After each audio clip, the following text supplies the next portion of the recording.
मैं तुम्हारा समाधान अवश्य करूंगा। और उसे अपने साथ राजमहल ले गया। कहानी में आगे बढ़ने से पहले आप सबको राजा वीरसेन के बारे में बताता चलूं। राजा वीरसेन चंद्रावती नगर के बहुत ही दयालु और प्रतापी राजा थे। वे गुरु गोरखनाथ के शिष्य थे। एक समय में गुरु गोरखनाथ की बड़ी सेवा की थी। राजा की सेवा से प्रसन्न हो गुरु गोरखनाथ ने उन्हें एक बोलने वाला हीरामन नाम का तोता दिया था। वह तोता बड़ा विद्वान था। राजा वीरसेन तोते से पूछे बिना कोई भी कार्य नहीं करता था। राजा वीरसेन ने राजकुमार को ले जाकर महल में ठहराया तथा स्वयं तोते के पास आकर राजकुमार का सारा हाल कह सुनाया। तोते ने राजकुमार को अपने पास बुलाकर कहा, हे मित्र, तुम उस स्त्री के चक्कर में पड़कर क्यों अपने प्राण गंवाते हो? उसमें रूप की केवल ऊपरी चमक है, भीतर से वह विष की बूटी है। गनीमत यही है कि आप वहाँ से भागने में सफल हो गए। और अगर फिर भी तुम्हारा दिल नहीं मान रहा तो मेरी ये कथा सुनो। वर्धमान नगर में एक पठान रहता था। उसकी स्त्री बड़ी ही सुंदर तथा रूपवान थी, लेकिन वह चरित्रहीन थी। उस स्त्री का एक बेटा था। स्त्री की गांव के ही एक चंडाल व्यक्ति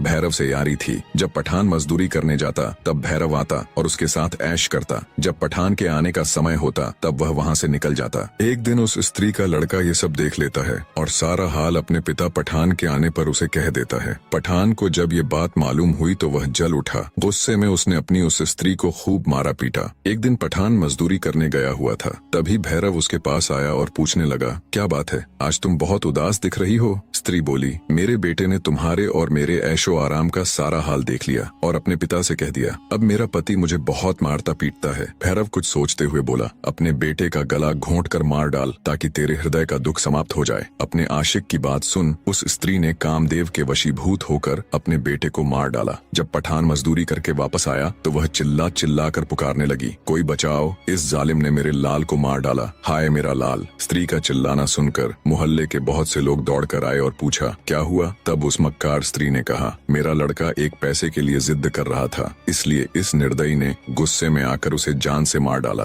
यह बात सुनकर चौकीदार दोनों को राजा के पास ले गया। औरत ने राजा के समक्ष भी यही बात कही। राजा ने पूछा, उस समय का कोई प्रत्यक्षदर्शी या गवाह था जिसने ये सब देखा हो? उस स्त्री ने कहा, महाराज, फला फला एक भैरव नाम का व्यक्ति वहाँ खड़ा था। राजा ने भैरव को बुलाकर पूछा तो उसने अपनी प्रेमिका के कहे अनुसार गवाही दे दी, जिसे सुनकर राजा ने पठान को फांसी दे दी। इतनी कहानी कहकर हीरामन तोता बोला, ऐ राजकुमार, औरत जात का कोई भरोसा नहीं। आप किस्मत वाले हैं जो आपको राजकुमारी सत्यभामा के महल से भागने का मौका मिला। फिर से अपनी गर्दन मत फंसाओ। राजकुमार बोला, हे हीरामन तोते, चाहे मेरे प्राण ही चले जाएं, किंतु एक बार के लिए ही सही, पर राजकुमारी सत्यभामा मुझे मिल जाए बस। यह कहकर वह लंबी सांसें भरने लगा। उसकी यह दशा देखकर राजा वीरसेन ने कहा, हे हीरामन, जब तक इसको वह स्त्री नहीं मिलेगी तब तक इसका दुख दूर न होगा। और